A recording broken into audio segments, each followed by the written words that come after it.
मगर मैं क्या करूं बाबा, बड़ा अंधेरा है।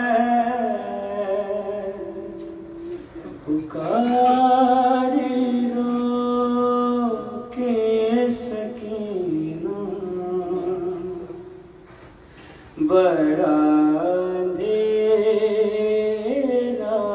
है। बहुत तड़पते हैं सजाद, ये सदा सुन के। बहुत तड़पते हैं सजाद, ये सदा सुन के। बहन बुलाती है भैया, बहन बुलाती है भैया, बड़ा अंधेरा है। पुकारी रो के सकीना, बड़ा अंधेरा है। कोई चिराग जलाने ना सका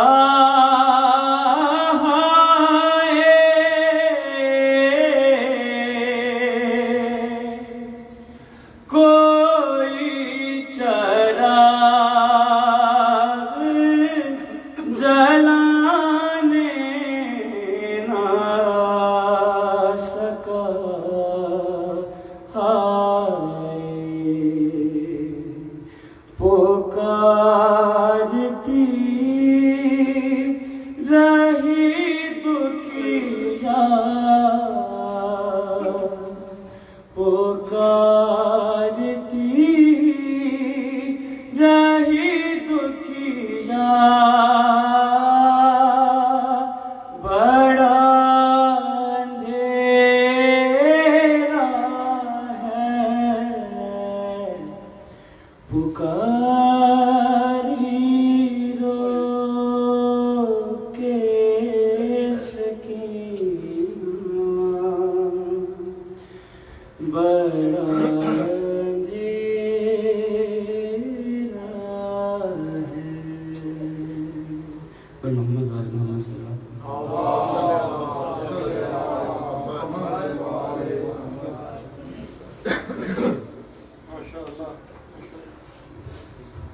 बर मोहम्मद वाले मोहम्मद सल्लल्लाहु अलैहि वसल्लम।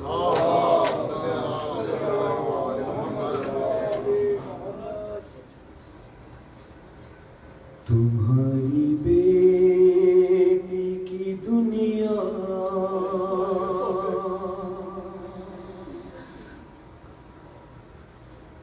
उजड़ गई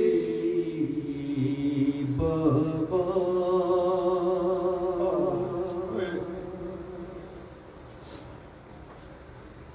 तुम्हारी बेटी की दुनिया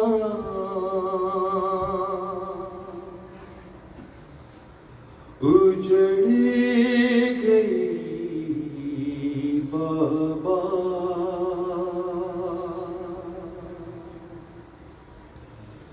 सकीना बे वो सकीना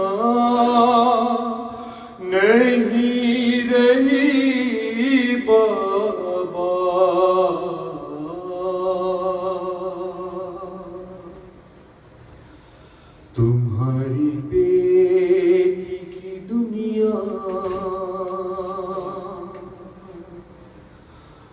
उजड़ गई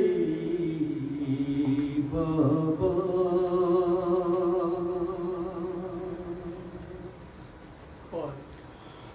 अज़ियतों से मुसलसल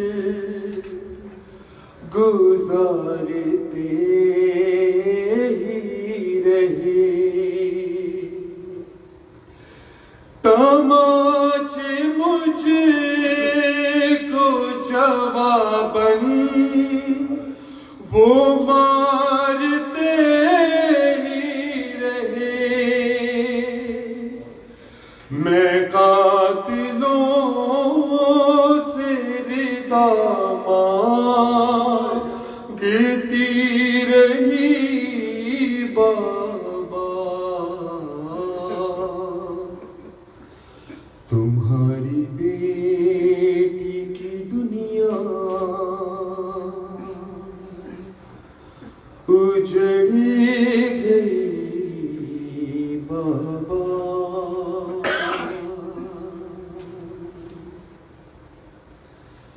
न जाने कब से सितमगर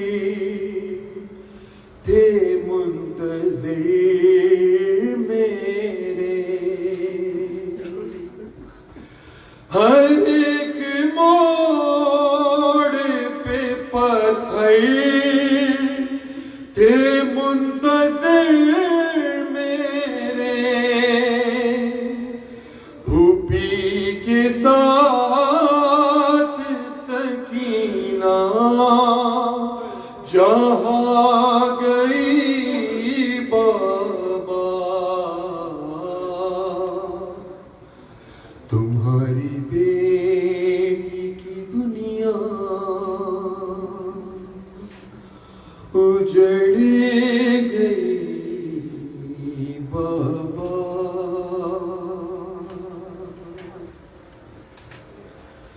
तुम आँखें खोल के देखो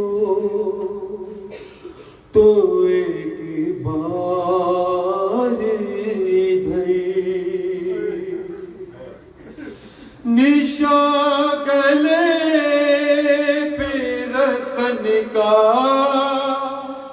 है नील चेहरे पर। तमाच खाती है अब मेरी कमसिनी बाबा।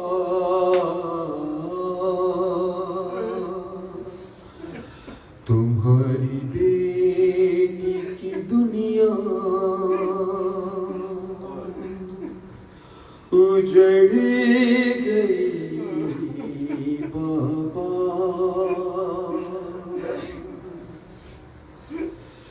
ये हाल देख के बीमार भाई रोता है। मुसीबतों का वो मुझ पर पहाड़ टूटा है। कमर है 4 बरस में झुकी हुई बाबा। तुम्हारी बेटी की दुनिया उजड़ गई बाबा। सलवात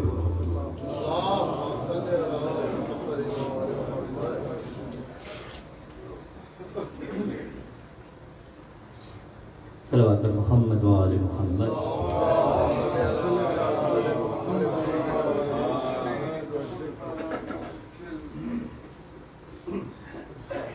एक दफा और सलवात पढ़ी बात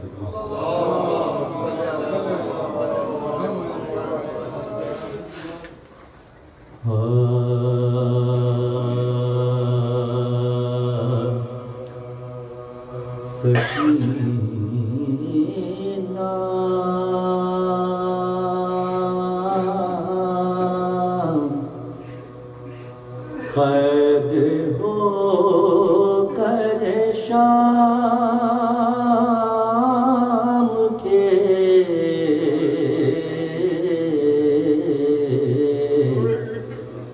जिंदा में जब आई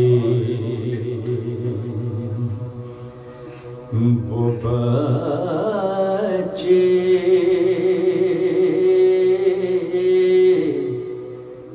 उस अंधेरे घर की तारीकी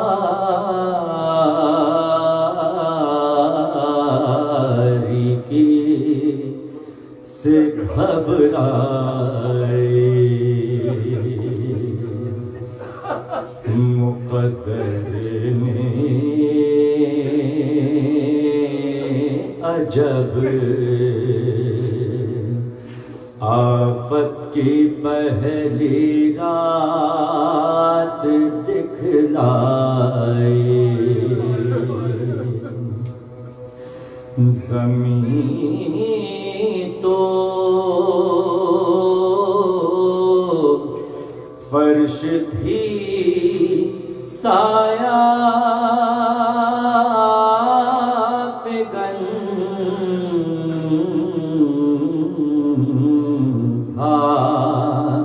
चरखे मीनाए फूफी के साथ रहती थी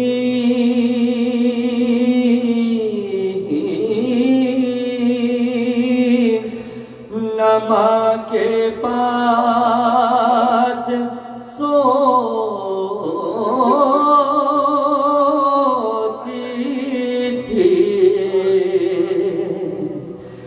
बरहना से खड़ी जिंदा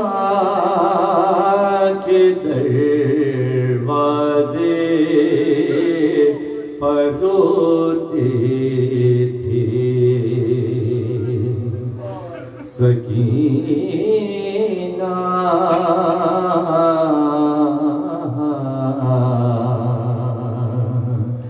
फातिहा।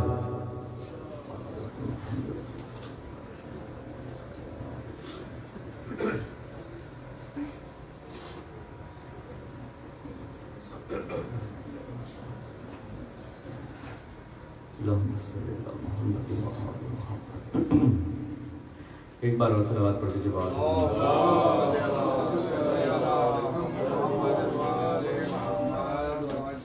एक दफा और सलावत पढ़ी बात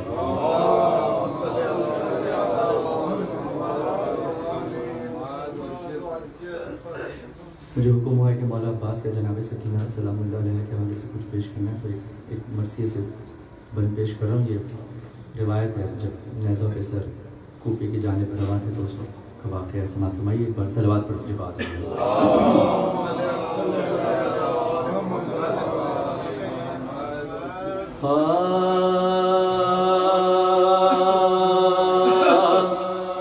यूं रकम करता है कराबी मग़मूम फिगार,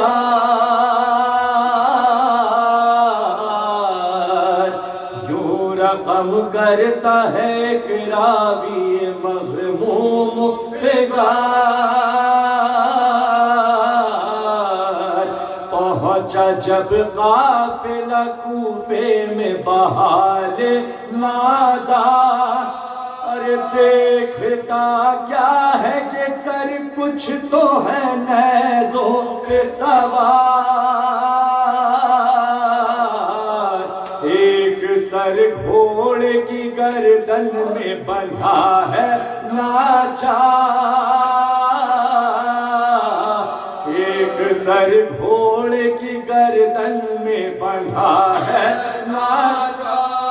और पूछा क्यों गर्दने रहावार में इसको बांधा, अरे किस खता पर इसे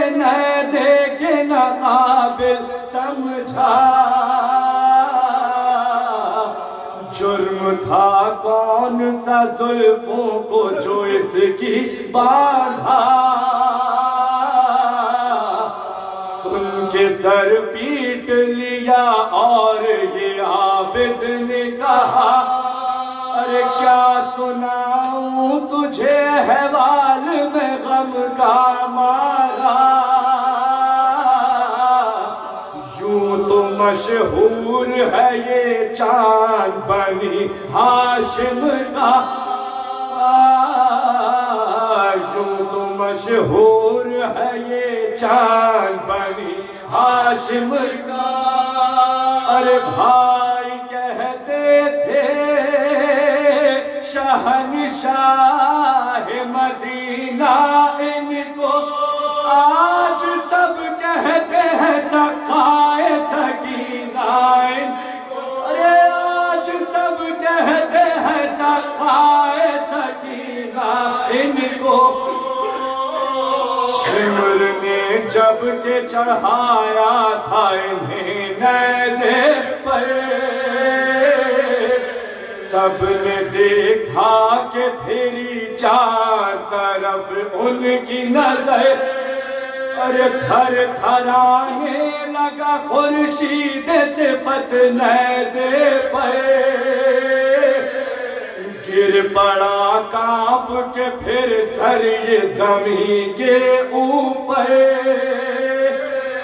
अरे दूसरी मर्तबा फिर सर को बुलंद उसने किया, अरे फिर उसी तरह सरे पाक ज़मीन पर आया। तीसरी मर्तबा फिर सर न ज़मीन से उठा,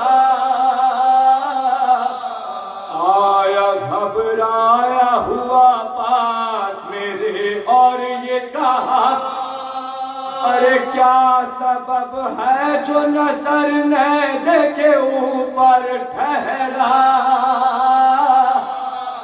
ताज़ियाने भी लगाता मुझे लाया उस जा, अरे मैंने सर रख दिया अपना जो ज़मीन के ऊपर। आई आवाज के सुन है मेरे मजलूम बेसरे, अरे हम नहीं चाहते नेज़े की सवारी बेटा। मेरे मौला के न रुतबे को लाई कुछ समझा, अरे सर मेरा रखते हैं आका के बराबर आधा, सर मेरा रखते हैं आका के बराबर आधा। एक जा कैसे बहम होवे गुलामों आका, अरे पीछे पीछे रहा करता है गुलाम आके। अरे कैसे मुमकिन है बराबर हूँ शहे वाला, अरे कैसे मुमकिन है बराबर हूँ शहे वाला के। दूसरी वजह ये है सर जो चढ़े नेज़े पे, और सर खुले बिन्ते अली सामने आती है न, सर खुले बिन्ते नबी सामने आती है नजर। अरे कांप उठता हूँ मैं गैरत से मेरे रश्क कमरे। अरे हैफ है जिनको फरिश्तों ने न देखा बाहर। अरे हाय किस तरह से ज़ैनब को खुले सर देखो, अरे आँख चल जाए जो बेमकना चादर देखो। हाय किस तरह से ज़ैनब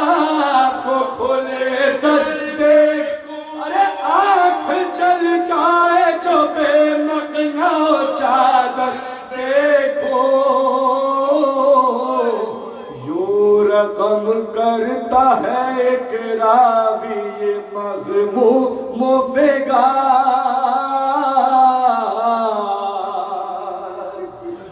सलवात पर मोहम्मद व आले Mohammad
صلوا على محمد وآل محمد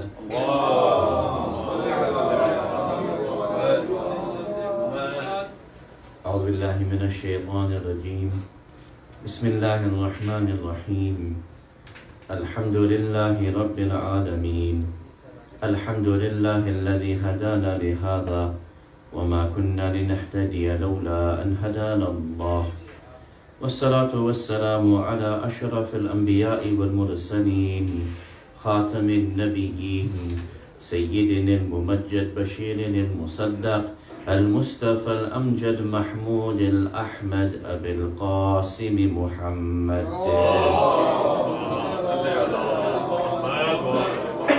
وعلى أهل بيته الطيبين الطاهرين المعصومين ولعنة الله على الظالمين من الأولين والآخرين أما بعد فقد قال الله سبحانه وتعالى في كتابه المجيد وقوله الحق بسم الله الرحمن الرحيم ولما جاءهم كتاب من عند الله مصدق لما معهم وكانوا من قبل يستفتحون على الذين كفروا فلما جاءهم ما عرفوا كفروا به فلعنة الله على الكافرين آمنا بالله صدق الله العلي العظيم صلوا على محمد وآل محمد. Awaited Savior of humanity, Imam al-Mahdi alayhi salam, my respected teachers, elders, brothers and sisters, Assalamu alaikum jami'an wa rahmatullahi wa barakatuh. عظم الله أجورنا وأجوركم بمصابنا أبي عبد الله الحسين صلوات الله وسلامه عليه. The ayah that we have read from is from Surah Al-Baqarah, chapter number 2 of the Holy Quran, verse number 89. In this verse, Allah Jalla Jalaluhu brings together a sequence of events of when the Jews around the whole of Arabia migrated to the city of Medina al-Munawwarah in order to prepare for the coming of the Holy Prophet Muhammad al-Mustafa sallallahu alayhi wa alihi. But when the Prophet came, they rejected the very Prophet that they had migrated hundreds and thousands of miles in order to welcome. The very Prophet that they had been calling for and begging for, they rejected him when the Prophet came to them. In the ayah, Allah Jalla Jalaluhu explains why they rejected the Prophet, despite calling for him. What we want to do, inshallah, for this evening's discussion is first have a look at this ayah and use it as a basis for us to be able to appreciate that Allah gives us the example in history that there are communities that have begged, prayed for their master to come, and that when he comes, those very people who had been praying for his coming are the first to be able to reject him. And this gives us some awareness and consciousness that when we pray for the coming of our master, the Imam of our time, the master of our age, Imam al-Mahdi Ajjalallahu Ta'ala Faraj al-Sharif, Allah is giving us a warning that a community may pray diligently for the master of their era, but maybe the first to be against him, na'udhu billah, when he comes. After this, we want to be able to think about a hadith which comes to us from our sixth holy Imam, Ja'far ibn Muhammad as-Sadiq, salawatullah wa salamuhu alayhi,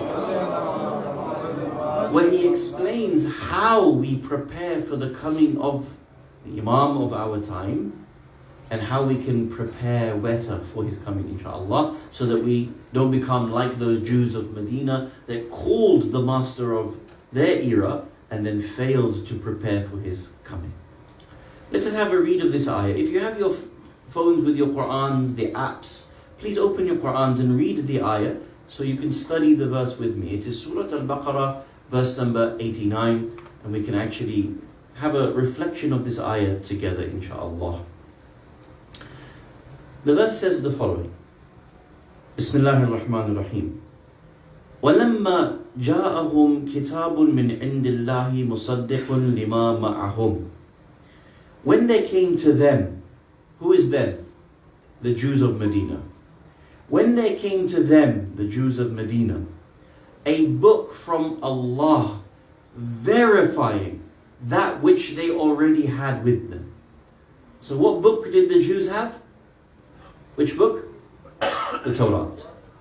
Which book came and verified what they had with them? The Quran. وَلَمَّا جَاءَهُمْ كِتَابٌ مِّنْ عِنْدِ اللَّهِ مُصَدِّقٌ لِمَا مَعَهُمْ وَكَانُوا مِنْ قَبْلُ يَسْتَفْتِحُونَ عَلَى الَّذِينَ كَفَرُوا. This part of the ayah is very interesting. And since a long time ago, they, the Jews, used to pray for victory over the kuffar. What does this mean? What is Allah Jalla Jalaluhu referring to here in this ayah? The Jews used to live where? Which state did they used to live prior to the Prophet's coming? Which area? Before Medina. Where did they migrate from? From to Arabia. Palestine. Right? Allah gave them the land of Palestine at that time. They entered into it. And then they knew from their scriptures that there was going to be another prophet who was going to come. That prophet is our prophet. They knew that prophet was going to come to the area of Aijaz in Arabia. So the Jews en masse, thousands upon thousands of them, over years, decades, centuries, migrated away from the Holy Land of Palestine to the whole of Arabia. Some of them actually migrated to the city of Medina al-Munawwara, and some of them migrated around the city, and some of them congregated across Arabia and all the way as far south as Yemen. They were across the region, knowing that there is going to come their next prophet, and they should prepare themselves for his coming. How best? To be in his vicinity. If he comes, I don't want to be 1,000 miles away. I want to be as physically close as possible. So when he announces himself, I can be in that area, which back then was known as Yathrib, prior to it becoming known as Medina al-Munawwara. Now think about this carefully. You will know that people don't like migrants. We experience racism every day in our lives. And if you're someone from Mexico or El Salvador and you're coming across the southern border, you know how much hatred and racism there is.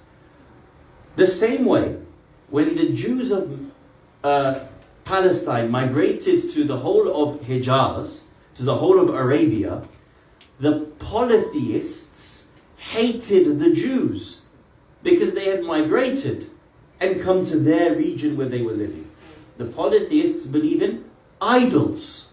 The Jews believed in one God. The polytheists had the worst of features and behaviors. You know what they used to do? They used to bury their daughters alive. They used to force their women and children into the worst of lifestyles. They used to perform tawaf of the Kaaba naked, singing, clapping and dancing. All the evils that they used to do. Of course, the Jews who followed the Torah and were religious and were practicing and were preparing for the coming of their prophet, do you think that they stood for idol worship or stood against it? They stood against it. Do you think that they stood and allowed some of those behaviors to carry on? No, they opposed it because they were religious people at that time following the Torah. So what happened? The polytheists across Arabia went to war with the Jews for hundreds of years, constantly trying to kill them, massacre them, send them back to Palestine. You're not welcome in our land. You're being disruptive of our ways in our land. Go back to where you have come from. We don't want you. So this part of the verse addresses this history. Read the verse again, or listen to the verse again. وَكَانُوا مِنْ قَبْلُ يَسْتَفْتِحُونَ عَلَى الَّذِينَ كَفَرُوا. And since a long time ago, you Jews used to pray for victory over the kuffar.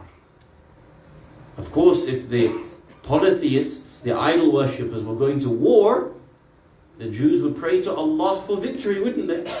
Say, oh Allah, we ask you, give us victory over the idol worshippers. We are following your Torah. We've migrated in preparation of the coming of your Prophet. That's why we're here. Grant us victory.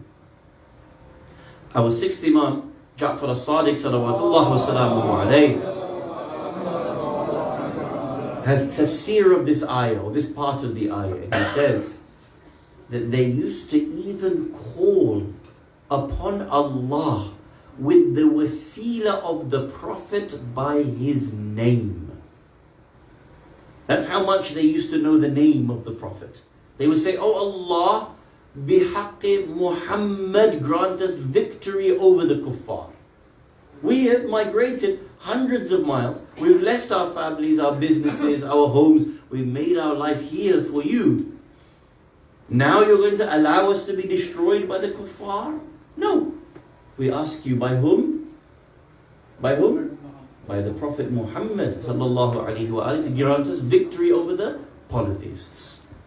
وَكَانُوا مِنْ قَبْلُ يَسْتَفْتِحُونَ عَلَى الَّذِينَ كَفَرُوا. From a long time ago, you used to pray for victory over the kuffar.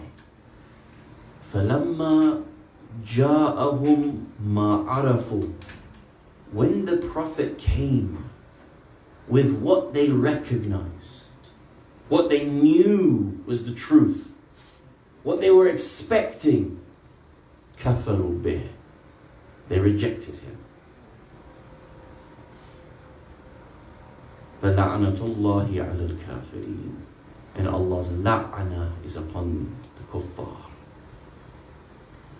When the Prophet came with what they were expecting, what they knew to be the truth, كَفَرُوا بِهِ. Do you know why they rejected the Prophet? They thought the Prophet was going to come from the lineage of whom? Prophet Ishaq. They wanted someone from Banu Israel. They were expecting a prophet from Banu Israel. He was supposed to speak Hebrew, not Arabic. We thought he was going to come migrate from Palestine to Aijaz. We've come all this way. He's not from us. We reject him. He didn't come from the line of Prophet Ishaq. He came from the line of Prophet Ismail alayhi salam. لَمَّا جَاءَهُمْ مَا عَرَفُوا كَفَرُوا بِهِ. They rejected the Prophet. فَلَعْنَةُ اللَّهِ عَلَى الْكَافِرِينَ. Allah's curse is upon the kuffar. Now think about this carefully. Allah concludes by saying these Jews were kafir. But at the beginning of the ayah, they are mu'mineen. They migrate 1,000 miles from Palestine to Medina. They are waiting for the Prophet. They are so religious, they are even willing to fight against the polytheists. They are so religious that they used to do wasila of the Prophet's name by his name. They were that religious. They went through every hardship. But one thing that they misunderstood about him, one aspect that they misunderstood, they thought he was going to come from the lineage of Prophet Ishaq alayhi salam. He came from Prophet Ismail alayhi salam. Kafaru bih, they rejected him. What happens? Allah says at the beginning of the ayah, they are believers, they are workers on the way of the Prophet, they are serving the Prophet, his mission. At the end of the ayah, فَلَعَنَةُ اللَّهِ عَلَى الْكَافِرِينَ. Can you see the swing? In one ayah, Allah shows you the beginning, the middle, and the end, the outcome. One ayah, Allah captures the history of these hundreds of years within one ayah. He gives it to you and I. The reason why Allah Jalla Jalaluhu gives us this ayah is to show us that there were believers at that time that could desperately want the Prophet to come. But when he comes, they will reject him. For you and I, we have to take serious heed of such an ayah. Who says that I am not going to fall foul of the very same issue when the Imam of my time comes? May Allah hasten his appearance. This is a warning to us that says that it can be that I am mu'min at the beginning of the ayah. But God forbid, when the Imam comes, something can occur in my mind or in my heart, or the way in which I think about the Imam, the way in which I have prejudged what the Imam is, or the way in which I feel the Imam ought to be. That presumption can be the means for my rejecting the Imam of my time. Na'udhu billah. Kafaru bih, fala'anatullahi ala kafirin. I have to understand that I could also, God forbid, fall foul of that ayah with a very, very simple thing of a presumption of what my 12th Imam is. He comes with a movement, I don't agree with it. He comes with a movement, I don't like it. He comes with a movement, I prejudge what he is or is not. And God forbid, I fall into the same trap as what the Jews did 1400 years ago in Medina and Munawwara. So how do we protect ourselves from that? During the ghaibah, how do we help prepare ourselves during the ghaibah so that we, God forbid, never fall foul of such an issue? The hadith I want to focus on for the rest of the discussion comes to us from our 6th Imam, Ja'far ibn Muhammad as-Sadiq, salawatullah wa salamuhu alayhi. And it's very short. And I'm going to ask you, open your notes on your phones, and I want you to write down this hadith and keep it with you wherever you go, so that you can memorize it, you can ponder upon it, you can reflect upon it. And inshallah, this hadith gives us a means of preparation for the Imam. What I don't like is that we come for Majlis, and tomorrow we'll forget everything that we have heard. That's a waste of my time, it's a waste of your time. Then what's the point of coming?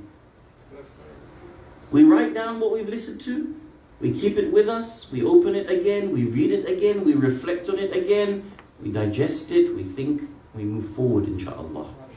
I'll give you the hadith in the Arabic, and then I'll translate it for you, and you can write it down as you please. The hadith is as follows, very simple, it's only a few words. Al-Mahdi yasna'u kama sana'a Rasulullah. 6 words. Incredible hadith. If you want to write it, many of you will be able to write Arabic in your... Al-Mahdi yasna'u with a noon. Yasna'u kama sana'a Rasulullah. Sana'a Rasulullah sallallahu alayhi wa sallam. 6 words. A very profound hadith. I'll translate it, inshallah. Al-Mahdi yasna'u kama sana'a Rasulullah sallallahu alayhi wa sallam. It is as follows. Al-Mahdi acts just as Rasulullah acted. Very profound hadith. I'll explain more in a minute, inshallah. Al-Mahdi acts just as Rasulullah acted. If I want to know how the Imam of my time is going to liberate 8 billion people on this planet from all of the challenges, I need to first know how the Prophet liberated the whole of Hijaz from their challenges. You see here, the crux of the issue is having ma'rifah of the Imam. When we say having ma'rifah, insight, knowledge of the Imam, we don't just mean knowing his name or knowing that he's going to arrive on a Friday on the 10th of Muharram and these are the signs. That is not ma'rifah of the Imam. You know why? Because even the Jews had that same level of information about the Prophet. Did they have ma'rifah? Did they have ma'rifah? No, they did not have ma'rifah. They had knowledge of what they knew his name. I know the name of the 12th Imam, Al-Mahdi. Correct? Muhammad Al-Mahdi. They knew he was going to arrive in which city? Yathrib. Which city is the 12th Imam going to appear in? Mecca. They knew that they had to go to him the moment he arrived. I know I also have to try to get to the Imam when he arrives. لَمَّا جَاءَهُمْ مَا عَرَفُوا كَفَرُوا بِهِ. But when he came, مَا عَرَفُوا, with what they had ma'rifah of, كَفَرُوا بِهِ, they rejected him. Can you see? This level of ma'rifah is not sufficient to protect me from falsely rejecting a prophet or falsely rejecting an Imam Ma'soom. That level of ma'rifah is not sufficient. That's what we teach in madrasa. That's what we teach our children. We say to them, you need to know more than simply the very most basics of who the Imam is. You have to have genuine ma'rifah of the Imam of the time. So how do we do that? Imam al-Sadiq alayhi salam in this hadith says, Al-Mahdi yasna'u kama sana'a Rasulullah sallallahu alayhi wa alayhi. Al-Mahdi acts just as Rasulullah acted. For me to have ma'rifah of how the Imam operates, will operate, make sure I can recognize this person for whom he is, I first have to have genuine ma'rifah of whom? The Holy Prophet Muhammadin al-Mustafa sallallahu alayhi wa alihi wa sallam. What I want to do for a few minutes is think about what the Prophet did, and then what I want to do is help us to reflect on what the Imam will do. And through this, it helps us to be able to help prepare ourselves. Through the issue of gaining ma'rifah. The more ma'rifah we have of our Prophet, the more ma'rifah we will have of our Imam of our time. The more ma'rifah we have of the prophetic model of movement and liberation, the more ma'rifah we will have of the Imam's methodology of movement and liberation. طيب. There's an ayah of the Quran in Surah Al-A'raf, chapter number 7. Allah subhanahu wa ta'ala says the following. The mission of the Prophet, was explained in 2 lines. If I said to you, what is the mission of your business? You would say to me, this is the job of our business. This is what we're aiming to achieve. If I said to you, what's the mission of Imam al-Hussein alayhi salam? You would tell me, he said, I am trying to create reform in the ummah, correct? So who can tell me, what was the mission of the Prophet according to the Quran? In Surah Al-A'raf, Allah Jalla Jalaluhu says the following. Bismillahir Rahmanir Rahim. وَيَذَعُ عَنْهُمْ إِسْرَهُمْ وَأَغْلَالَ الَّتِي كَانَتْ عَلَيْهِمْ.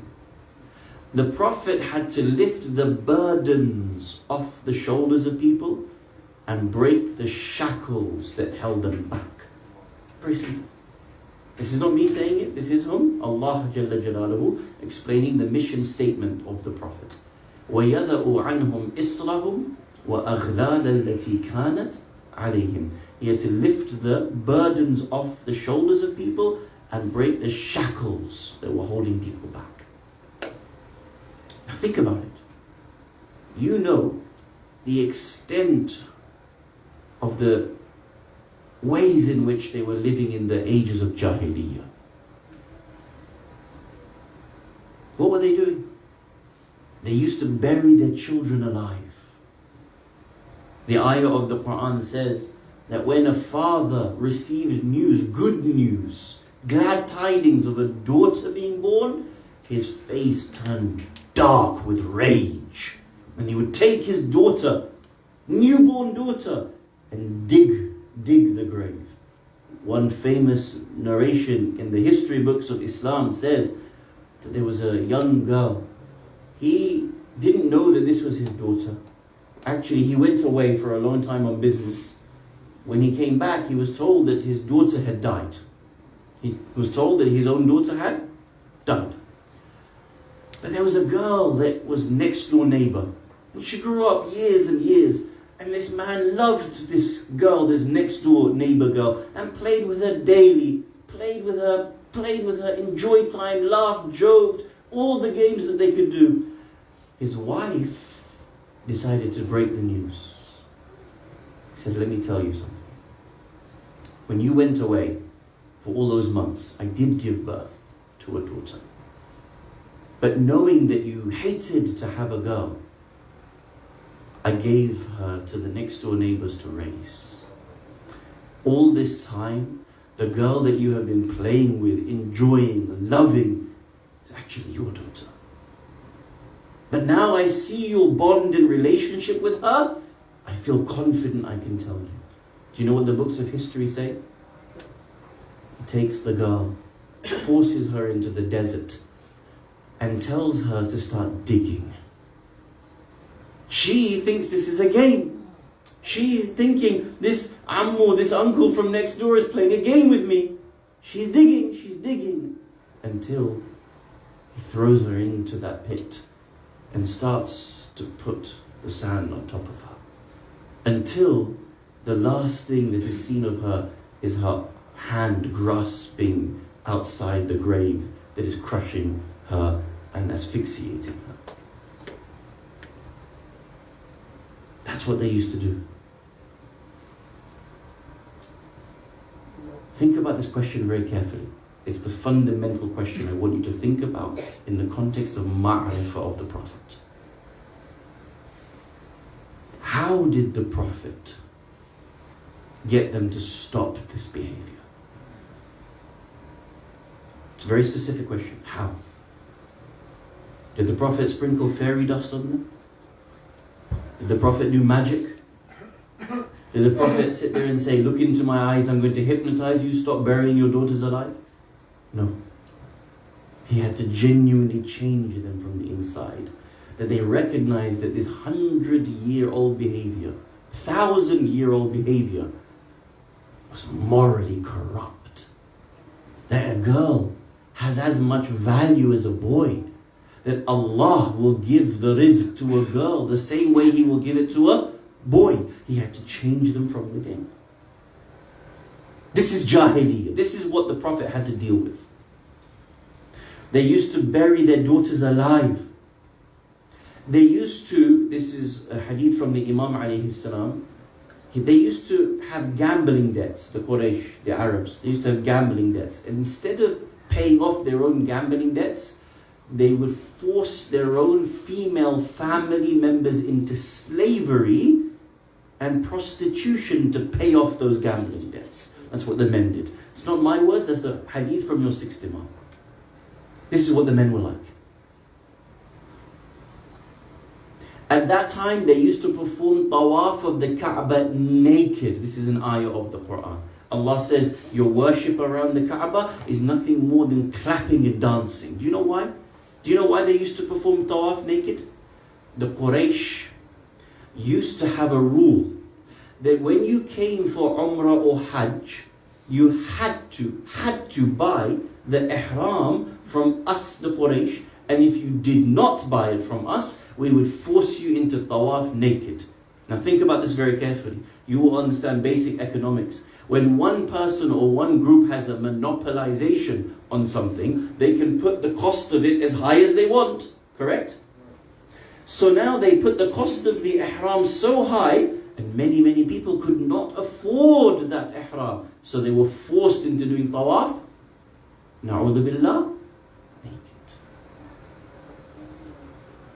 Look at the jahiliyyah of these people. When the Prophet ﷺ migrated from Mecca to Medina, which group invited him to Medina? Can you remember? Banu Aws and Khazraj. Banu Aws and Khazraj. If you remember this from history, the Banu Aws and Khazraj became the Ansar. Do you remember that? Do you know why Aws and Khazraj invited the Prophet to Medina? Because they were warring with each other. These two tribes were warring with each other for 200 years. They had obliterated everything that they had owned. You know what they said? Ya Rasulullah, we need a judge between us. We can't stop fighting one another. Who's in the wrong, who's in the right, we don't even remember. But we need someone now to arbitrate and make us brothers again. We have this across the world. There are countries that are constantly at war with one another. In 200 years' time, ask them how they began, they won't even tell you. They won't even know. Do you understand Jahiliyyah? Can you see what level of Jahiliyyah was there 1400 years ago? Go back to my question. When the Prophet came, how did he liberate these people? Look at what the ayah said.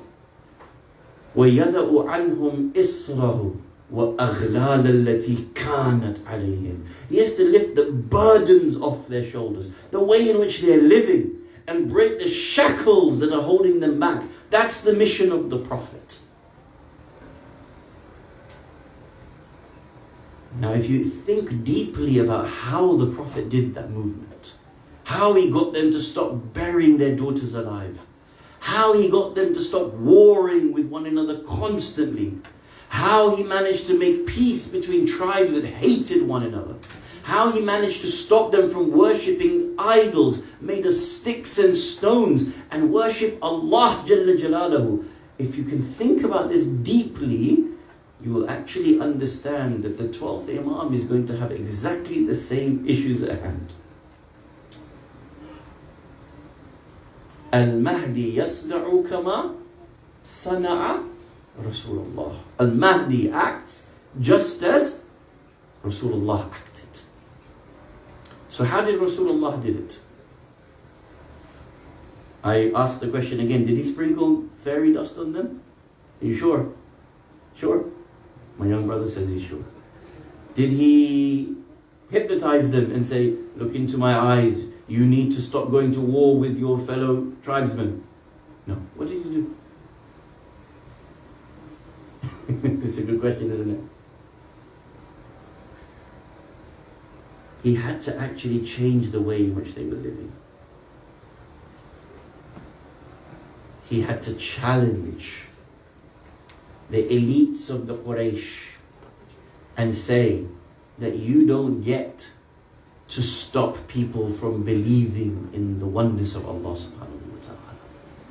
He had to tell the men folk that a girl is equal to a boy, and a woman is equal to a man, and a black is equal to a white. Because so long as you believe that they are lower than you or less than you, and you don't believe in equality between human beings, then there's no way you can have the love of human life and progress. And he had to stop these tribes from hating one another. And he said to them, in life, you are one human community. All of you are ranked equal in the eyes of Allah subhanahu wa ta'ala. وَلَقَدْ كَرَّمْنَا بَنِي آدَمَ. Allah has honored all of mankind. And when you become Muslims, all Muslims are equal of one another. إِنَّمَا الْمُؤْمِنُونَ إِخْوَةً. The mu'mineen are brothers of one another. So why are you warring with each other once and twice, constantly? Every single challenge that was within society, the Prophet had to address it and get them to change their behaviors. The Quran was revealed with ayat, relentlessly telling people, this is not acceptable. This is not acceptable behavior. The Prophet would change the thinking of the people. I'll give you one example. You'll understand it, inshallah.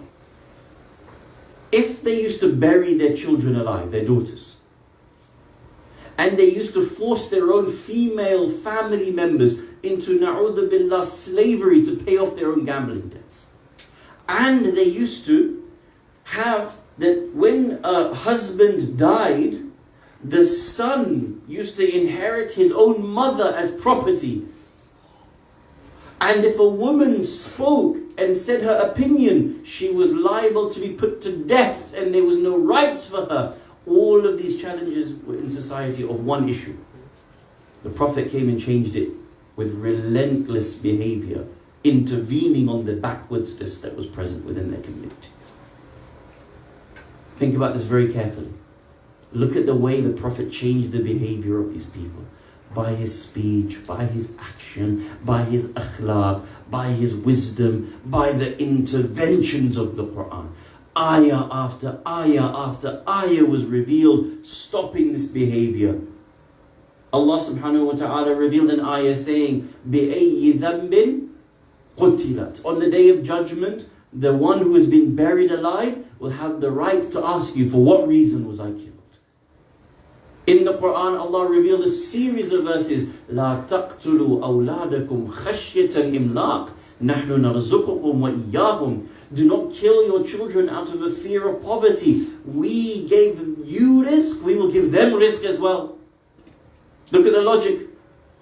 Weren't you fed and clothed as a child? So why will I not feel your daughter as well? Or for example, when the daughter of the Prophet, Lady Fatima al-Zahra, salawatullah wa salamuhu alayhi, walked in, the Prophet would get up from his place, kiss her, and then actually seat her in his seat. Men of Arabia had never seen this behavior before. You know what they used to say? You kiss your grandchildren? You kiss your daughter? They'd never seen loving, compassionate behavior. The Prophet used to say the hadith, the best of men are those who are best towards their wives. The Prophet used to say, the man who even lifts a finger to help his wife in the house, or lifts a glass of water to her mouth to quench her thirst, is guaranteed Jannah. Every ayah, every hadith was revealed, and it intervened on that particular problem. Whether it was the issue of burying your daughters alive, or constant war, or then performing tawaf naked, every area of jahiliyyah, the Quran and the Sunnah of the Prophet was relentless in changing the behavior of the Arabs. This is how the Prophet did it. He didn't stand for injustice. And wherever there was a weak person, he stood on their behalf. And I want you to think deeply about this. I want you to imagine you were there at the time of the Prophet. If you were a black person, and previously you were treated as nothing, dirt, slave, no value, they can just kill you for dropping some water on the floor. And the Prophet came and said, black is equal to white. Slaves have rights and rules. Which group do you think ran towards the Prophet and converted to Islam? Which group? Which group? The slaves. Yes or no? Why? The Prophet represented them. The Prophet helped them, changed their circumstance.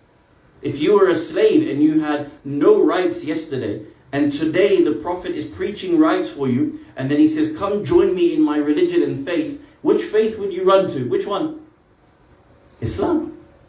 Imagine 1400 years ago, you were a woman, and you probably were going to be buried alive as a girl, but if you survived that, and then you got married, you had no rights as a wife, you had nothing that you could own, you couldn't speak, and then the Prophet came and said, a woman is equal to a man, a woman has rights. And if you were a woman 1400 years ago, which religion would you run to?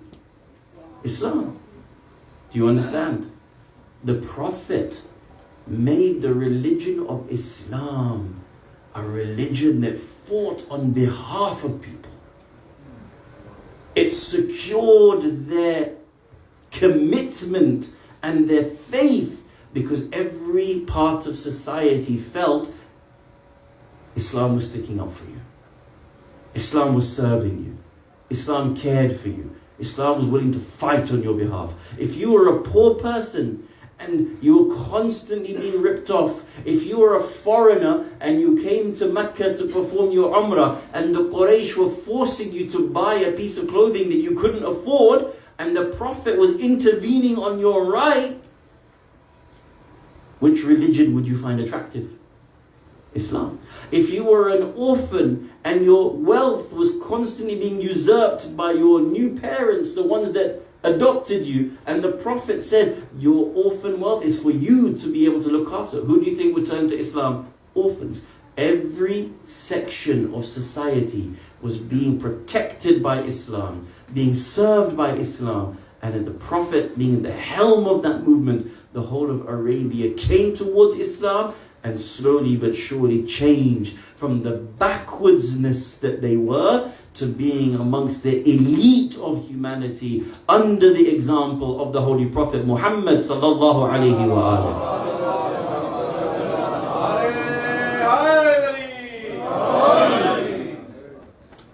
If you were there at that time, the Prophet would have been on your behalf and you would have wanted that Islam. You would have run to that Islam. You would have fought for that Islam. You would have served that Islam. You would have died for that Islam. And that's what the companions, the great companions, did 1400 years ago. Their Islam was meaningful, productive, safe for them. Now this is just a glimpse. If you understand how the Prophet made Islam successful for different communities, different demographics of society, different people with different needs, go back to that hadith of the sixth Imam alayhi salam. Al-Mahdi yasna'u kama sana'a Rasulullah. Al-Mahdi will act just as Rasulullah acted. If I have ma'rifah of how the Prophet did it, liberated society from Jahiliyyah, I will have ma'rifah of how the Imam of my time will liberate from backwardsness in Jahiliyyah. Tell me something. Is there mass murder of children, unborn children in the world? Yes or no? Yes. How many a child, a fetus is aborted every single day? The same problem then, problem today. Tell me, is there constant war between nations that each one has a claim to being right, and after 100 years they don't even know why they're fighting? Yes or no? Yes. Ukraine and Russia, India and Pakistan, this country and that country, even our own Shia, Iran and Iraq fight. Yes or no? Was it there 1400 years ago where tribes were constantly fighting? Yes. Is it there today? Yes. So the same problems that were there 1400 years ago, the backwardsness, the Jahiliyyah, the issues, Imam will have to come and solve them today, tomorrow when he comes. I'm going to give you one example. And I want you to understand how real it is. When we say Al-Mahdi comes, and I asked my, what's your name, brother? Mahdi? MashaAllah, perfect name for this discussion. When Al-Mahdi, the Imam alayhi salam, comes, is he going to sprinkle fairy dust on people? No. Is he going to try to hypnotize them and say, become Muslim? Look into my eyes, become Muslim? No. Al-Mahdi yasna'u kama sana'a Rasulullah. Al-Mahdi will act just as Rasulullah acted. Let me give you one example of a kind of problem that exists that the Imam will have to resolve, that billions of dollars cannot resolve, that no one in the face of this planet has yet been able to resolve. One example, just one example. And you'll understand the extent of what Al-Mahdi alayhi salam will have to deal with on that Friday when he comes, inshaAllah. Listen to this. There is a town, this is reported by BBC News, this is where I read it, and you can easily search this. There's a town in Mexico. It's not far from here. A few hours drive, a day's drive. A few years ago, this town lost every single police officer to gang and drug violence. Just understand what I'm saying. This is real. This is a few years ago, only a few hundred miles away from where you live. This city became famous in the news in Mexico because the drug lords and gang violence had killed every single police officer barring one. There was a last standing police officer, a woman. So because the whole city was overrun with violence, it became so famous that she was the last cop standing. BBC came and interviewed her. This is how I came to know the story. It became very famous. They said, every other police officer has been killed, kidnapped, we don't know where he is, runaway, bribery. You're the last officer in a whole town. Are you not afraid? She said, no. My job is to keep the citizens of this town safe, and that's what I'm going to do. What do you think happened to her? A few days later, gone. Now just be conscious. Think about this very carefully. Imagine you lived in that city. Imagine you were born and raised in that city. A town without a single police officer. How would you feel? Safe or not? No. How many billions of dollars from the drug enforcement agencies, cooperation between the armies of America and Mexico, how much organization goes into trying to stop this issue every year? The guns that are circulated, the illegal trafficking that goes on, the amount of, every time I open up the news I find a new El Chapo being suddenly taken across the border and put into jail. You've probably read these things. It's real, isn't it? Think about this question.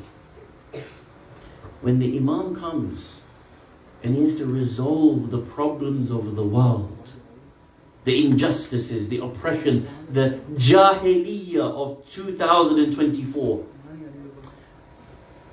would he look at that situation and say, it's nothing to do with me. What happens in Mexico and America, it's nothing to do with me. Yes or no? No. Does he have to help resolve that issue? Yes or no? Yes. Imagine the Imam of your time. Either he will have to himself go and try to resolve that issue, or he will have to send you, his ambassador, to solve that issue. Correct or not?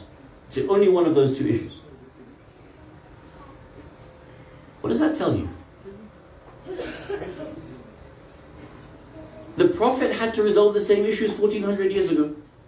Tribes warring with one another, killing one another, massacring one another, and he had to put the foundations of peace between them. Al-Mahdi yasna'u kama sana'a Rasulullah. Al-Mahdi will have to do the same, huh? If you look at the way in which India treats Muslims, Imam al-Mahdi will have to resolve it.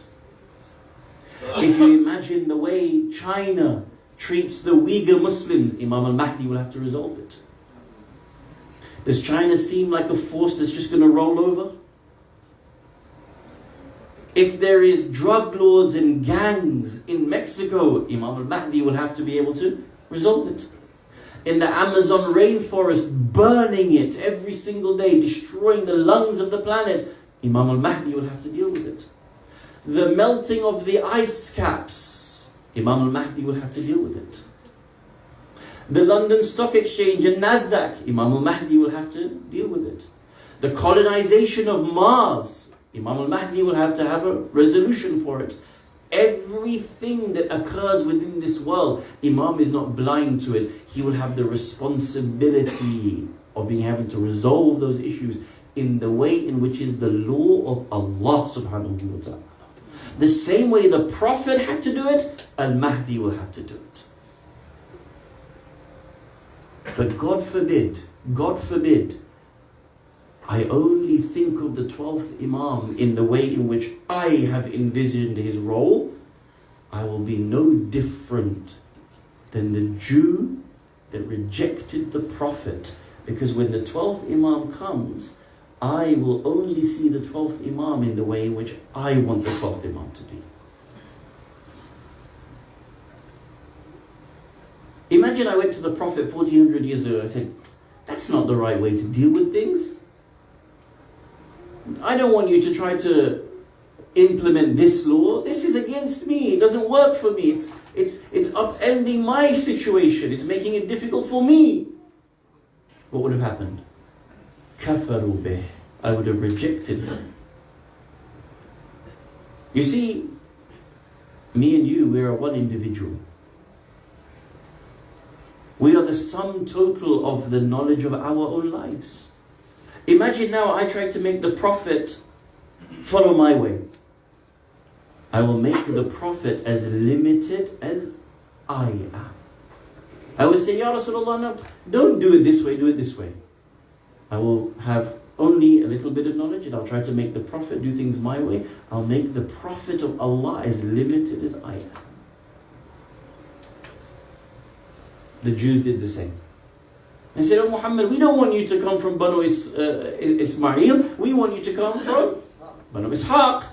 We don't want you to come from Hijaz. We thought you were going to migrate from Banu Israel in Palestine. We reject you. Kafaru bih. Allah said, فَلَعْنَةُ اللَّهِ عَلَى الْكَافِرِينَ. Allah's curse is upon that people. When the Imam comes, he is going to have to resolve the global problems and all of the minor problems as well.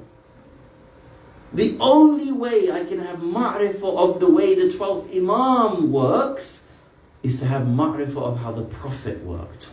If I understand how the Prophet resolved matters in his time, I will have an understanding of how the 12th Imam resolves the matters in his time. That ma'rifah, genuine insight of the 12th Imam is what will help me when he announces himself. There will be imposters. Someone will claim to be the 12th Imam. How do I know he is the 12th Imam? Does he resolve the world's issues the way the Prophet resolved the world's issues? Does he have that wisdom and that leadership and that insight and that way, that spiritual magnanimity to be able to deal with the issues of the time? If the 12th Imam, you see him does that, know that he is on the path of the Prophet. But I can't know that unless I study the path of the Quran and the Prophet himself. My humble advice to myself and to you all, if you want to prepare for the 12th Imam's coming during his ghaibah, it is increase your ma'rifah of the Prophet himself. Read the Quran. See how the Quran resolved the problems of Arabia. Read the ahadith of the Prophet. See how he resolved the problems of the people of Arabia. And I promise you, you will understand how the 12th Imam will also resolve the problems of the people of today and tomorrow.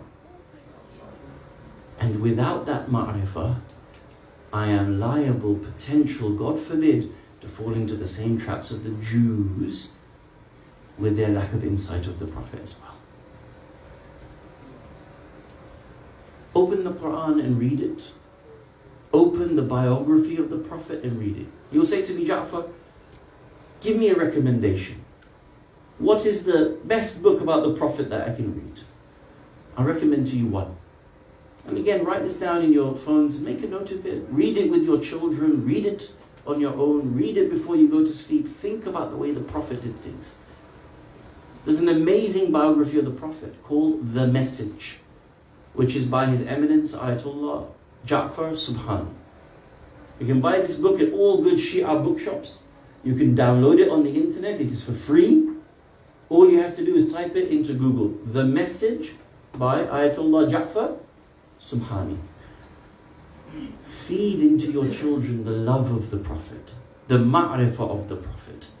And I promise you, insha'Allah, insha'Allah, insha'Allah, with that ma'rifah of the Prophet, we will all have genuine ma'rifah of the Imam of our time, Imam al-Mahdi, ajjalallahu ta'ala faraj al-sharif.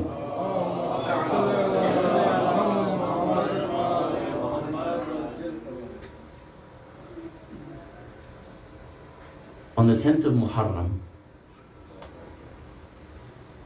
the army of Yazid also had ma'rifah of the Prophet. But what level of ma'rifah?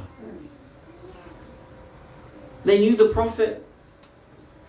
They used to recite the kalima. They used to recite the adhan. They used to recite the Quran. They used to perform their salah. Was that level of ma'rifah enough not to kill the Imam of their time? No, it wasn't.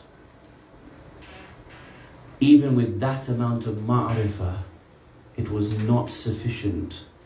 And they ended up massacring the grandson of the Prophet. On the 10th of Muharram, Imam al-Hussein alayhi salam would go into the battlefield and he would say, "Do you not know who I am?" They would say, "Yes, we do." He would say, "Do you not know that I am the grandson of your Prophet?" They said, "Yes, we do." "Do you not know that my uncle is Ja'far al-Tayyar? He flies in heaven with wings." They said, "Yes, we do."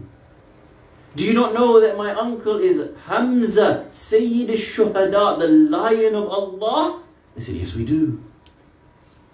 "Do you not know that my grandmother is Khadijat al-Kubra, the first woman of Islam?" He said, "Yes, we do." He said, "Then why are you killing me?" "We are killing you because we hate your father Ali ibn Abi Talib." No ma'rifah of the Imam of their time. No insight. And as a result, they turned themselves against the Imam of their time. They even had in front of their eyes Ali al-Akbar, who was the most resembling of the Prophet in every way. The way he looked, the way he spoke, the way he carried himself.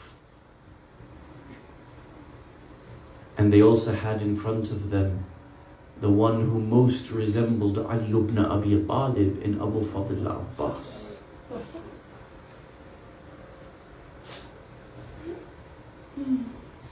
In the battles of Siffin and Nahrawan, Ali ibn Abi Talib would tell al-Abbas, "I want you to wear a face covering when you go out onto the battlefield." Al-Abbas alayhi salam would kill the enemy. And the enemy's ranks used to run from the battlefield and they used to shout to themselves, "Flee, flee, this is Ali ibn Abi Talib striking you. There is no way you will be able to defend yourselves from Ali himself." Abu Fadl would turn round to his father. "Oh Master Imam Ali, do I have permission to take off my face covering?" Yes. He would take off his covering and he would show that it was a young boy, a son of Ali ibn Abi Talib, and the enemy realized that they can't even defeat the son of Ali ibn Abi Talib. How are they going to defeat Ali ibn Abi Talib himself? Imagine that Abbas that could scatter the enemies is told by Hussein, "All I want is for you to go and get water. Don't even fight the enemy. If you fight the enemy, you will destroy them all. Just go and get water for the children." Imagine, Sakina bint al-Hussein goes into that tent where all of the mashqs are kept. And she picks it up and she takes off that lid and she opens it. She tries to turn it upside down and not a single drop of water reaches her parched lips. Can you imagine when she goes to all of the children and she says to them, I am going to go to my uncle Abbas and ask him to get water for us. Can you imagine the leader of the children, this 4-year-old girl? She comes to Abbas and says, oh my uncle Abbas, the children, they are dying of thirst. They are crying for a bit of water. Please, my uncle Abbas, can you go and get water for us? Imagine this Abbas being told by Hussein, go and get water, but leave your sword sheathed. Can you imagine what Abbas is going through in this moment? And then, can you imagine when Abbas comes to bid farewell to Sakina? In the heart of Sakina, she believes Abbas is going to get water. But in the knowledge of Abbas, he has already been foretold by his father, Abbas, when you go to get water, make sure that your first thought is that of Hussein. Do not drink water yourself, and know that you will be showered by 4,000 arrows. You will not return. In that last hug between Abbas and Sakina, Sakina thinks Abbas is going to come back, but Abbas knows that he will not be coming back with that water. But how can he tell that to Sakina? He can't say, oh my beloved Sakina, this is the last time that I will embrace you. All I know is that when you are in my arms and I'm holding your back, in a little bit of time your back will be lashed. Right now, all I'm doing is holding your hands, but in a little bit of time, your arms will be bound and you will be made to walk from city to city. Can you imagine that last hug between an Uncle Abbas and his niece, Bibi Sakina? Can you imagine when he finally lets go and he has to turn around and go towards his horse? Can you imagine how his heart was? All he must have said is, oh Allah, please you look after this Sakina. I know I'm going to precede her in heaven. Don't make me wait too long. All I want is to have Sakina back to me in heaven soon. And indeed, this is what was going to happen. For Sakina was to be amongst the very first of the martyrs. Al-Abbas goes onto his horse. This is a giant of a human being. His feet are actually riding along the ground as he's on the horse. He enters into the battlefield. He disperses all of them. He arrives at the banks of the river Euphrates. He places that mashq inside the water. He then starts to ride back. I want you to imagine Sakina standing outside the tents and seeing the alam of Abbas beginning to return back towards the tents. The heart of Sakina is full of hope. All she imagines is the water is about to come. Not for her, but she wants to give water to Imam al-Sajjad. She wants to give water to Imam al-Baqir. She wants to give water to the rest of the family and the children. You can imagine that Sakina runs back inside the tent and says, I have just seen the alam of Abbas, my uncle. It is returning. Know that the water is about to reach you. But at that very moment, 4,000 arrows are being shot upon Abu Fadl al-Abbas. There is one maqtal that mentions that on the night of Sham Ghariban, eventually water was finally given to the children. Do you know why? Sayyida Zainab alayha salam went towards Umar ibn Sa'ad and said, do you really, what are you going to do? Are you going to kill us? Or are you going to take us captive? This was actually from a sentence from a man by the name of Muhammad bin Muslim. He actually went. he saw that the children were running in and out of the tents. The narration says that the daughter of Imam al-Hussein ran out of the tents, her clothes were on fire. The man ran towards her and said, "Let me help you put the burns out on your clothes." She said, "Oh man, are you from us or are you against us?" He said, "I'm neither against you nor with you." But then she said, "But oh man, are you going to kill us or are you going to do something?" The man went to Umar ibn Sa'ad and said, "What do you intend to do? Do you intend to kill these children or do you intend to take them as captives?" He said, "No, I intend to keep them as captives." He then said, "Oh Umar ibn Sa'ad, do you know the condition of these children? They have not had water for so long. If you try to take them on their journey, they will all perish. At least give them water." Umar ibn Sa'ad allowed for a little bit of water to reach the women and children. The narration says that every time water was given to one of the children, the child would pass it on to the next child, not willing to drink it, and the next one would give it to the next one, not willing to drink it, until the youngest of the children, a 4-year-old daughter by the name of Sakina, she finally reached the water. The water was given to her.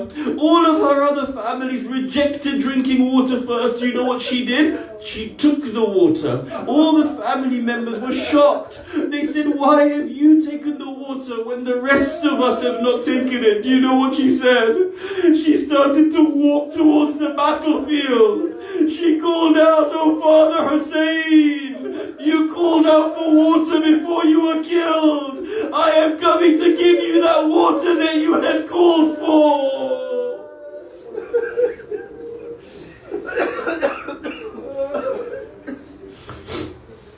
ألا لعنة الله على القوم الظالمين وسيعلم الذين ظلموا أي منقلب ينقلبون إنا لله وإنا إليه راجعون. Please raise your hands and join me in dua. We ask Allah subhanahu wa ta'ala to hasten the appearance of Imam al-Mahdi alayhi salam, to allow us to be alongside him at all times in our life and in our death. We ask you, Ya Allah, help us to have ma'rifah of the 12th Imam, so that when he comes we can join his side and be victorious with the Imam of our time. Ya Allah, grant us the ziyarah of Imam al-Hussein, Imam al-Abbas and Lady Sakina alayhim as-salam. Wassalamu alaykum jami'an wa rahmatullahi wa barakatuh. Matim Hussein, Ya Hussein, Ya Hussein, Ya Hussein, Ya Hussein, Ya Hussein.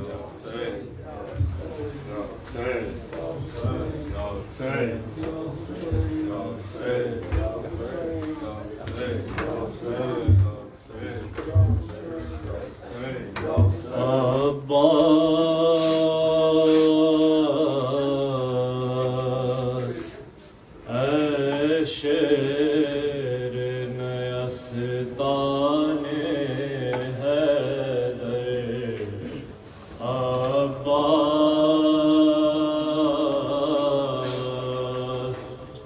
Asher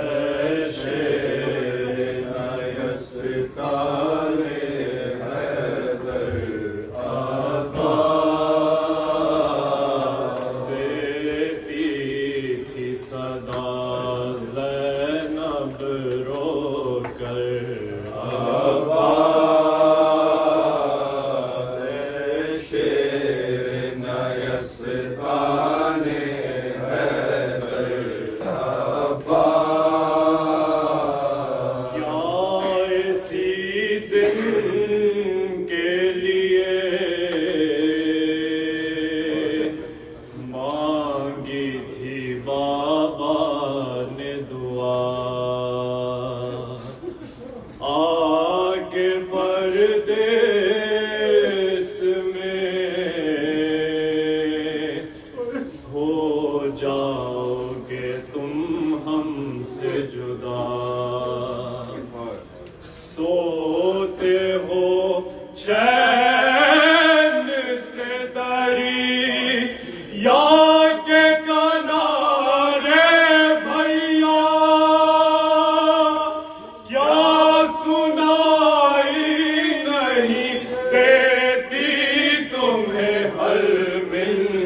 Saka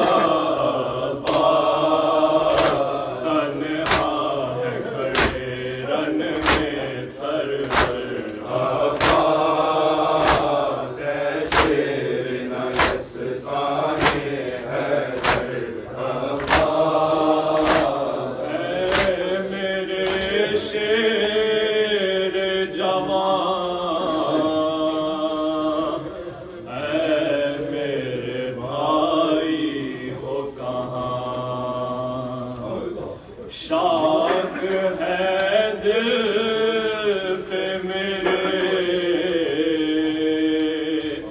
तेरी जुदाई हो कहाँ देर से देती हूँ भाई या मैं दुहाई हो कहाँ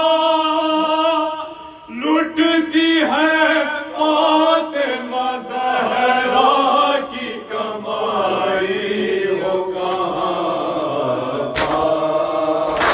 संजर है के सरवर पर आवाज़ शेर नरस्ताने है आवाज़ शेर नरस्ताने है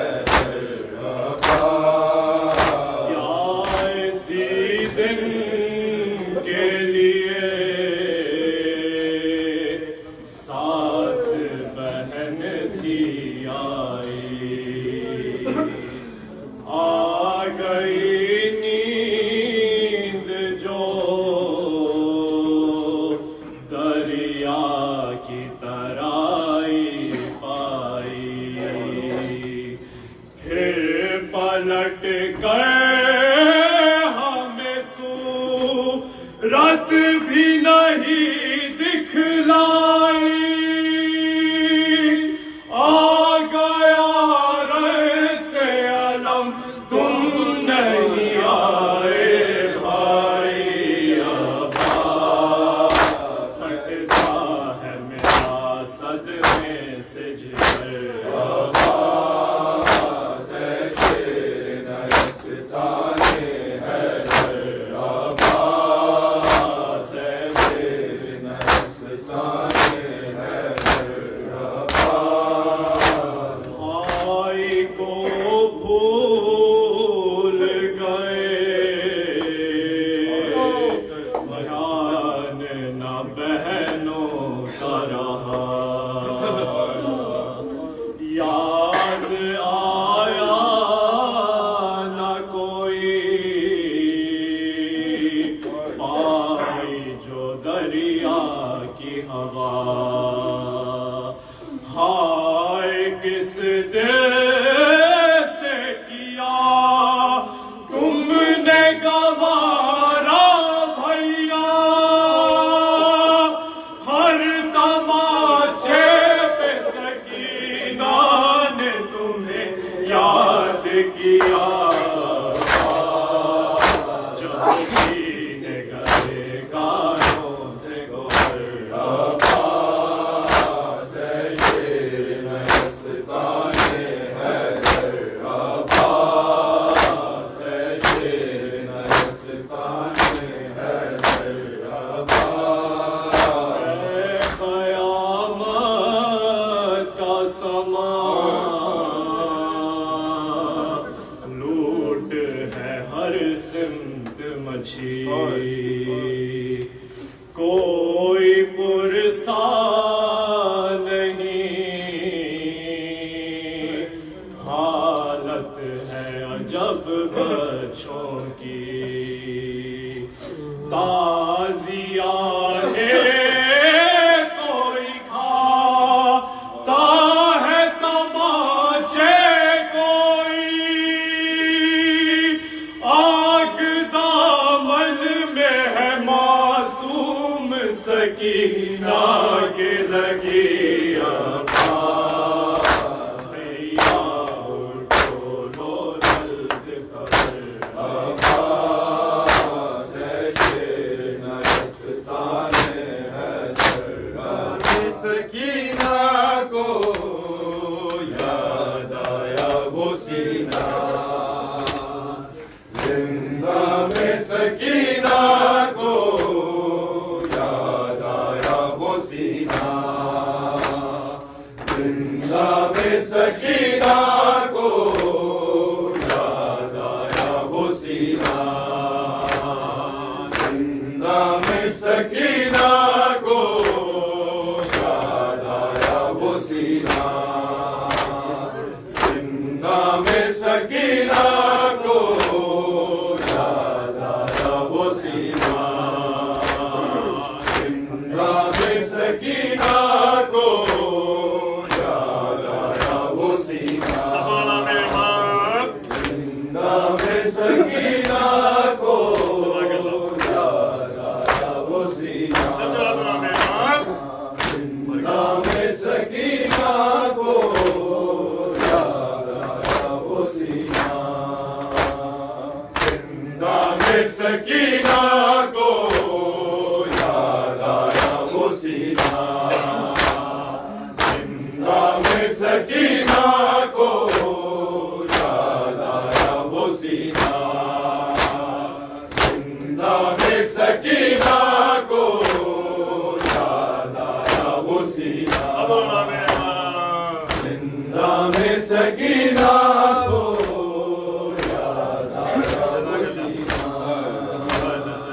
जिंदा में सकीना को याद आया वो सीना जिस सीने पे सोती थी है जिस सीने पे सोती थी मासूम सकीना जिंदा में सकीना को याद आया वो सीना जिंदा में सकीना को याद आया वो सीना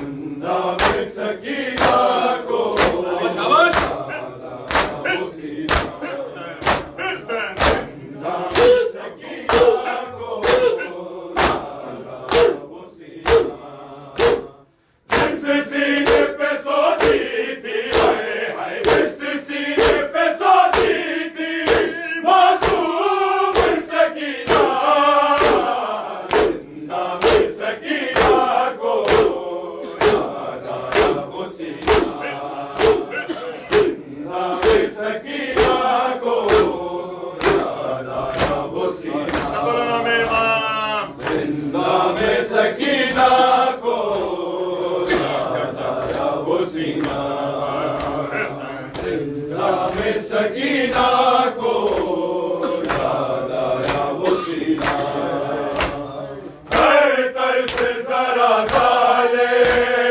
बाबा को न रोऊंगी मैं गोद में बादल की आराम से सोऊंगी तेरे नहीं होने हाय तेरे नहीं होने फरियाद सुनी ना जिंदा में सकीना को याद आया वो सीना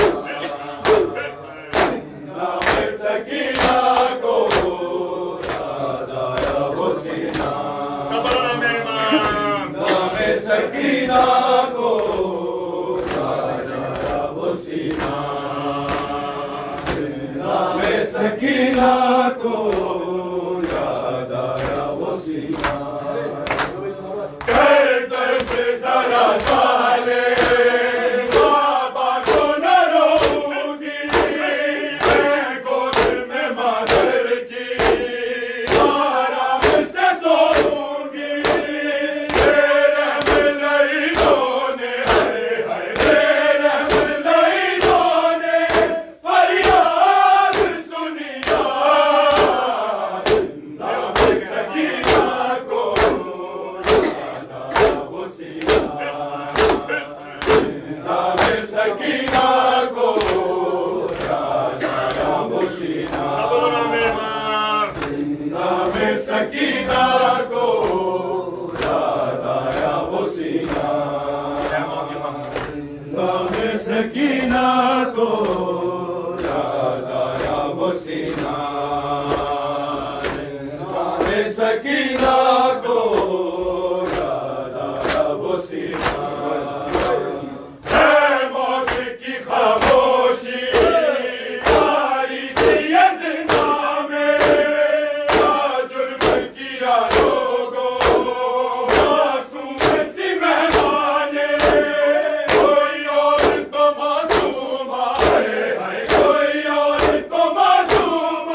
वो सीना जिंदा में सकीना को याद आया वो सीना बोलना में सकीना को याद आया वो सीना जिंदा में सकीना को याद आया वो सीना है मौत की खामोशी आई की ये जिंदा में जुर्म किया लोगों मासूम सी मेहमाने कोई और तो मासूमा है कोई और तो मासूमा यूं कैद हुई ना जिंदा में सकीना को याद आया वो सीना जिंदा में सकीना को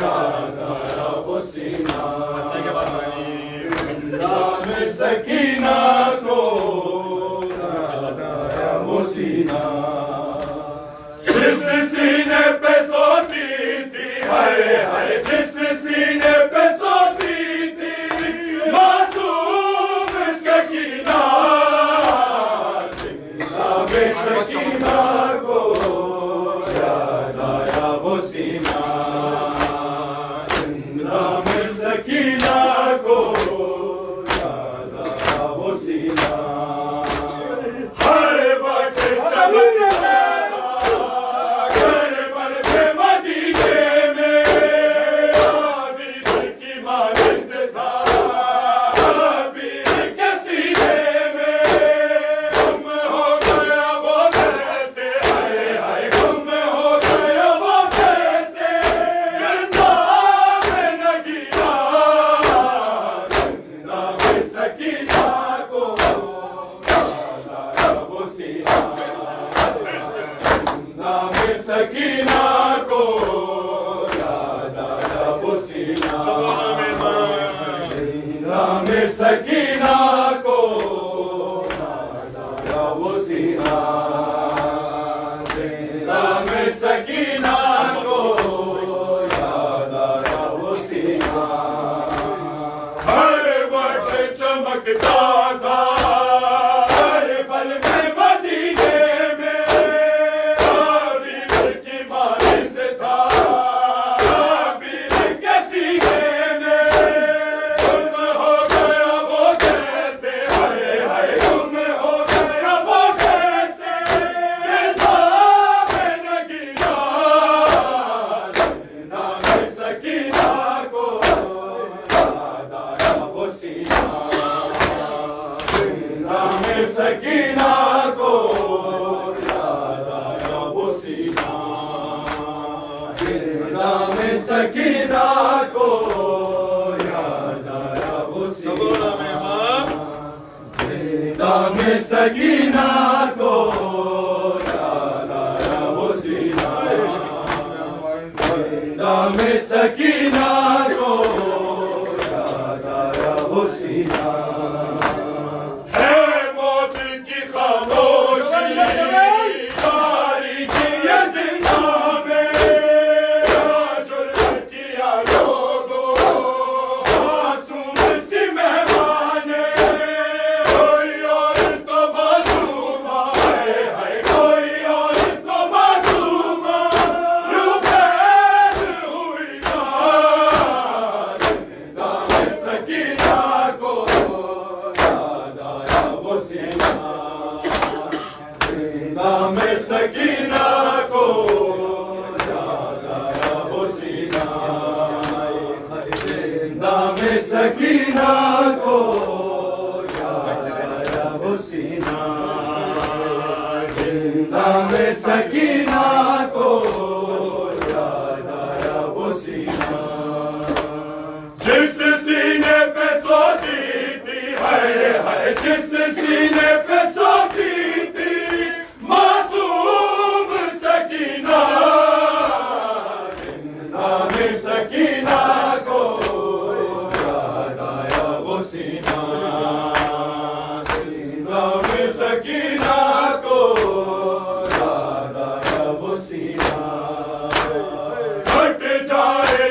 तेरा सीना नहीं लभदा बाबा मैं रुल गईया तेरा सीना नहीं लभदा बाबा मैं रुल गईया तेरा सीना नहीं लभदा बाबा मैं रुल गईया तेरा सीना नहीं लभदा बाबा मैं रुल गईया तेरा सीना नहीं लभदा बाबा मैं रुल गईया तेरा सीना नहीं लभदा बाबा मैं रुल गईया तेरा सीना नहीं लभदा बाबा मैं रुल गईया तेरा सीना नहीं लभदा बाबा मैं रुल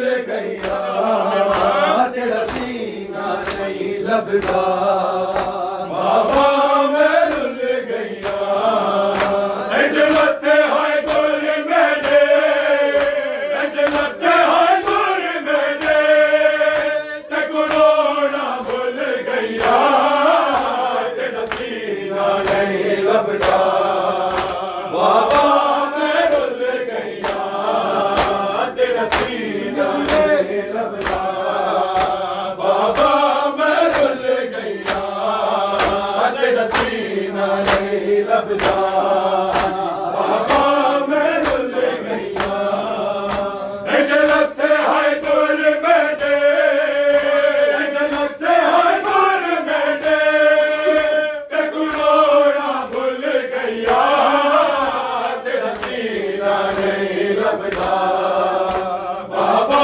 मैं रुल गईया तेरा सीना नहीं लभदा बाबा मैं रुल गईया तेरा सीना नहीं लभदा बाबा मैं रुल गईया बाबा मैं कुशाम के लोकां ने तेरे बाद कनीज़ी विच मंगया बाबा मैं कुशाम के लोकां ने तेरे बाद कनीज़ी विच मंगया मैं गैरत सैयदा दी मैं गैरत सैयदा दी ओ वेले मर गईया तेरा सीना नहीं लभदा बाबा मैं रुल गईया बाबा मैं कुशाम के लोकां ने तेरे बाद कनीज़ी विच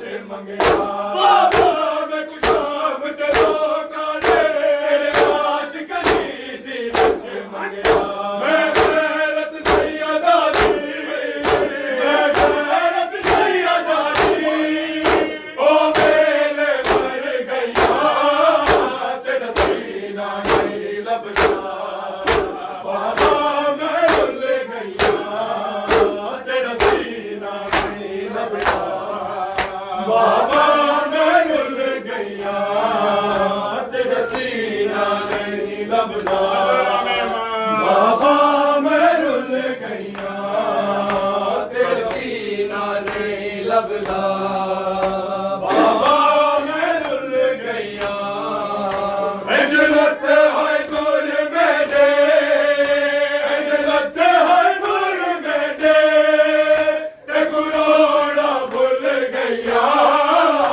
तेरा सीना नहीं लभदा बाबा मैं रुल गईया तेरा सीना नहीं लभदा बाबा मैं रुल गईया बाबा मैं कुशाम दे लोकां ने तेरे बाद कनीज़ी विच मंगया बाबा मैं कुशाम दे लोकां ने तेरे बाद कनीज़ी विच मंगया मैं गैरत सैयदा दी मैं गैरत सैयदा दी ओ वेले मर गईया तेरा सीना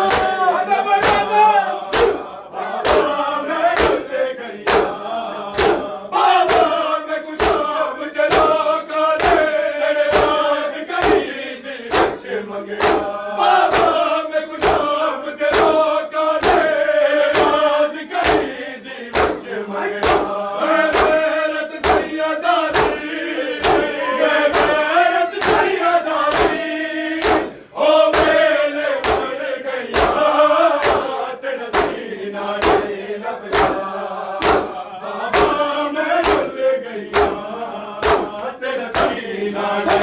लभदा बाबा मैं रुल गईया तेरा सीना नहीं लभदा बाबा मैं रुल गईया इंज लगते हैं दूर मेरे इंज लगते हैं दूर मेरे ते कुरोना भूल गईया तेरा सीना नहीं लभदा बाबा मैं रुल गईया तेरा सीना नहीं लभदा बाबा मैं रुल गईया तेरा पहला पुरसा मकतल विच दुश्मन नहीं यतीम दा तेरा पहला पुरसा मकतल विच दुश्मन नहीं यतीम दा इंज ज़ालिम हथ छाया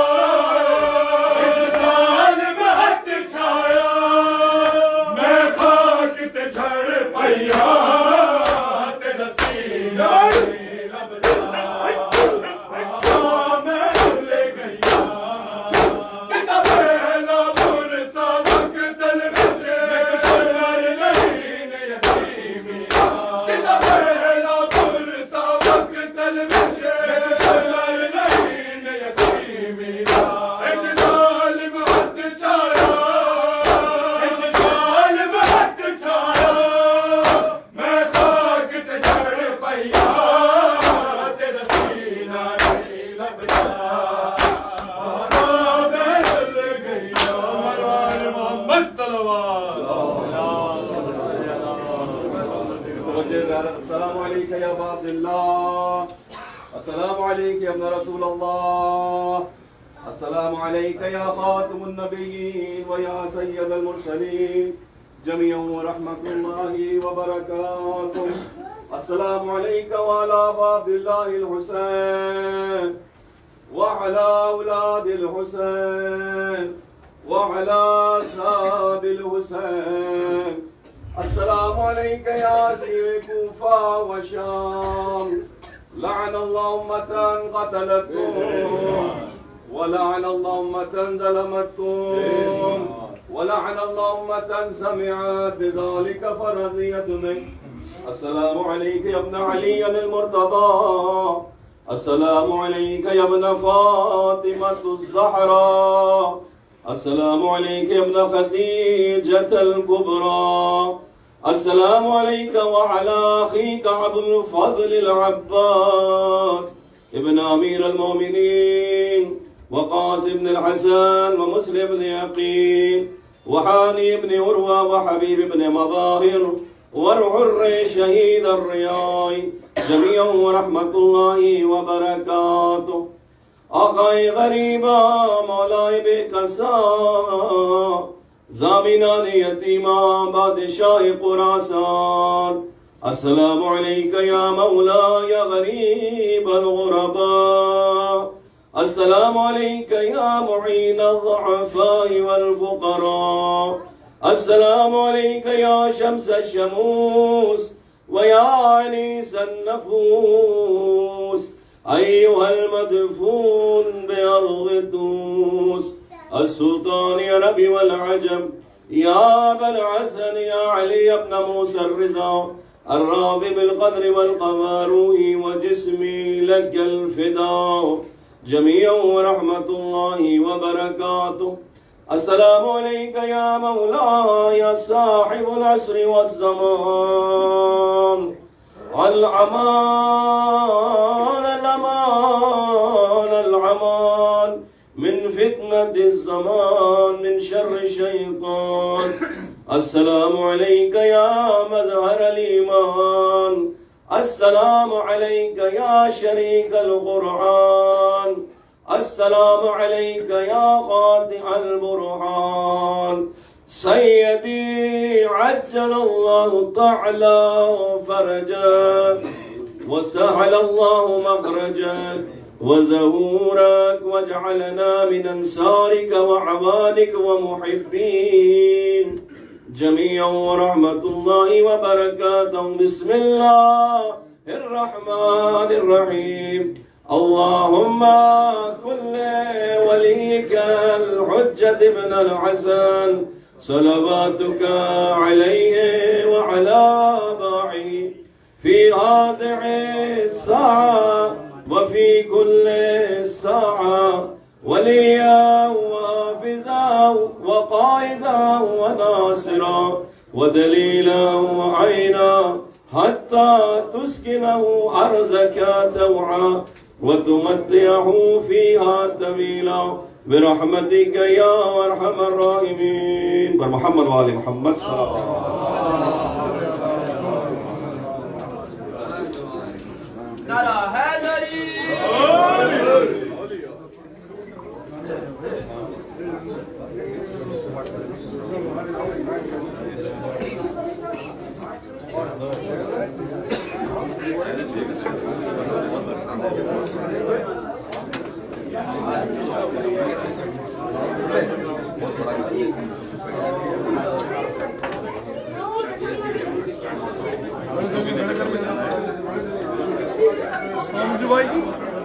भाई भाई